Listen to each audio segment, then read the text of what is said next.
La laguna hacía en la orilla unos flequitos cribados. Por la parte media, en unos juncales ralos, gritaban los pájaros salvajes. Una fatiga grande pesaba en mi cuerpo y en mis pensamientos, como un hastío de seguir siempre en el mundo sembrando hechos inútiles. Iba a pasar un momento triste, el momento que en mi vida representaría más que ningún otro un desprendimiento. 3 años habían transcurrido desde que llegué, como un simple recero, a trocarme en patrón de mis herederos. Mis heredades. Podía mirar alrededor, en redondo, y decirme que todo era mío. Esas palabras nada querían decir. Cuando, en mi vida de gaucho, pensé andar por campos ajenos. ¿Quién es más dueño de la pampa que un recero? Me sugería una sonrisa el solo hecho de pensar en tantos dueños de estancia, metidos en sus casas, corridos siempre por el frío o por el calor, asustados por cualquier peligro que les impusiera un caballo arisco, un toro embravecido o una tormenta de viento fuerte. ¿Dueños de qué? Algunos parches de campo figurarían como suyos en los planos, pero la pampa de Dios había sido bien mía, pues sus cosas me fueron amigas por el derecho de fuerza y vaquía. Está visto que en mi vida el agua es como un espejo en el que desinflan las imágenes del pasado. A orillas de un arroyo resumí antaño de mi niñez. Dando de beber a mi caballo en la picada de un río, revisé 5 años de andanzas gauchas. Por último, sentado sobre la pequeña barranca de una laguna en mis posesiones, consultaba mentalmente mi diario de patrón. Si al recibir mi campo de manos de don Leandro hubiera seguido mi sentir, andaría aún dejado el rastro de mi tropilla por tierras de eterna novedad.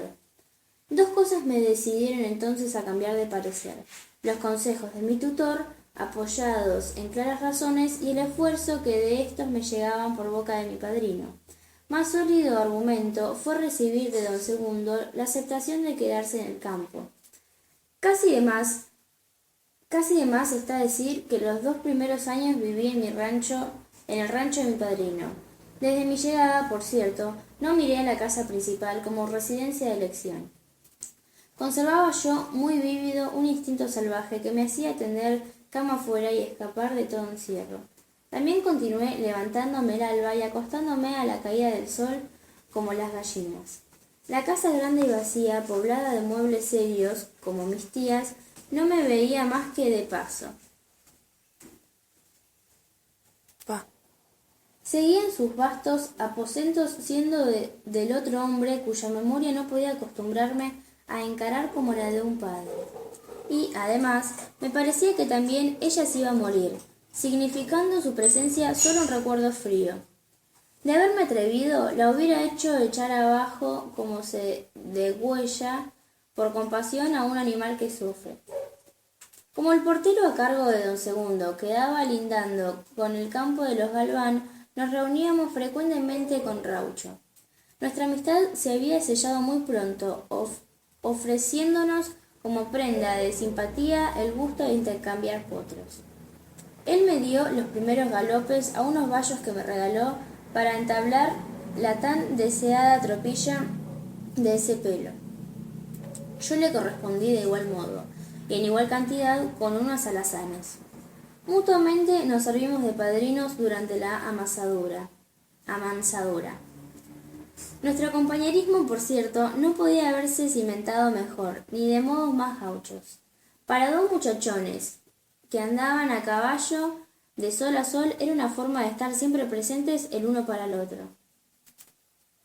Nuestro trato era frecuente con lo de don Segundo, sin contar los días en que don Leandro nos llamaba a su lado para enseñarnos el manejo de un establecimiento. Pero en casa de mi padrino pasábamos los mejores ratos, mano a mano, con el mate y una guitarra por medio. Mientras el grande hombre nos contaba fantasías, relatos o episodios de su vida con una admirable limpidez y gracia que he tratado de evocar en estos recuerdos.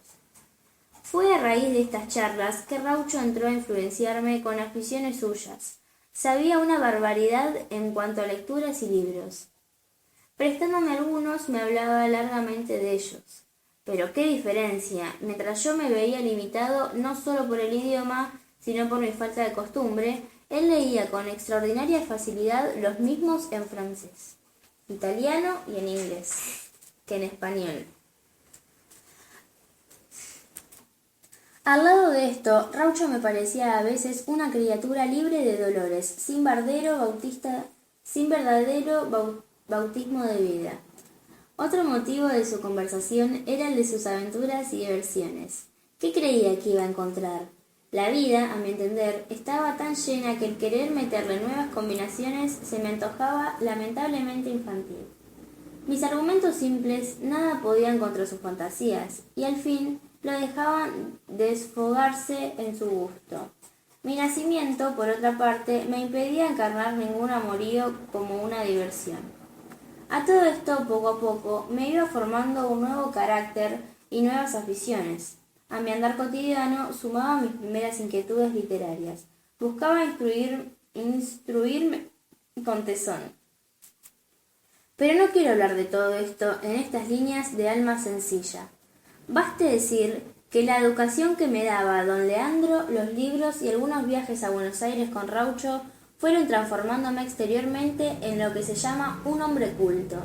Nada, sin embargo, me daba la satisfacción potente que encontraba en mi existencia rústica. Aunque no me negara a los nuevos modos de vida y encontrara un acervo gusto en mi aprendizaje mental, algo inadaptado y huraño me quedaba del pasado. Y esa tarde iba a sufrir el peor golpe. Miré mi reloj. Eran las 5. Monté a caballo y fui para el lado del callejón, donde hallaría a mi padrino. Resultaba ya imposible retenerlo, después de tanta insistencia inútil. Él estaba hecho para irse, siempre, y 3 años de permanencia en un lugar lo habían saturado de inmovilidad. Demasiado sentía yo en mí la absorbente sugestión de todo camino para no comprender que en don Segundo huella y vida eran una sola cosa, y tenerme que quedar. Nos saludamos como siempre. A la par, tranqueando, hicimos una legua por el callejón. Entramos a un potrero para cortar campo y llegamos hasta la loma nombrada del Toro Pampa, donde habíamos convenido despedirnos. No hablábamos. ¿Para qué? Bajo el tacto de su mano ruda recibí un mandato de silencio. Tristeza era cobardía. Volvimos a desearnos con una sonrisa, la mejor de las suertes. El caballo de don Segundo dio el anca al mío y realicé en aquella divergencia de dirección todo lo que iba a separar nuestros destinos. Lo vi alejarse al tranco. Mis ojos se dormían en lo familiar de sus actitudes.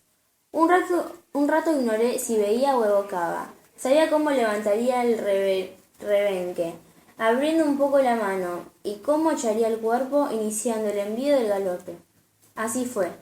El trote de transición le sacudió el cuerpo como una alegría, y fue el compás conocido de los cascos trillando distancia. Galopar es reducir lejanía. Llegar no es, para un recero, más que un pretexto de partir. Por el camino que fijé un arroyo de tierra, caballo y jinete repecharon la loma, difundidos en el cardal. Un momento la silueta doble se perfiló nítida sobre el cielo, sesgado por un verdoso rayo de atardecer. Aquello que se alejaba era más una idea que un hombre, y bruscamente desapareció, quedando mi meditación separada de su motivo. Me dije, ahora va a bajar por el lado de la cañada. Recién cuando cruce el río lo veré asomar en el segundo repecho. El anochecer vencía lento, seguro, como quien no está turbado por un resultado dudoso. Unas nubes tenues hacían largas estrías de luz. La silueta reducida de mi padrino apareció en la lomada. Pensé que era muy pronto. Sin embargo, era él. Lo sentía porque a pesar de la distancia no estaba lejos. Mi vista se ceñía energéticamente sobre aquel pequeño movimiento en la pampa somnoliente. Ya iba a llegar a lo alto del camino y desaparecer.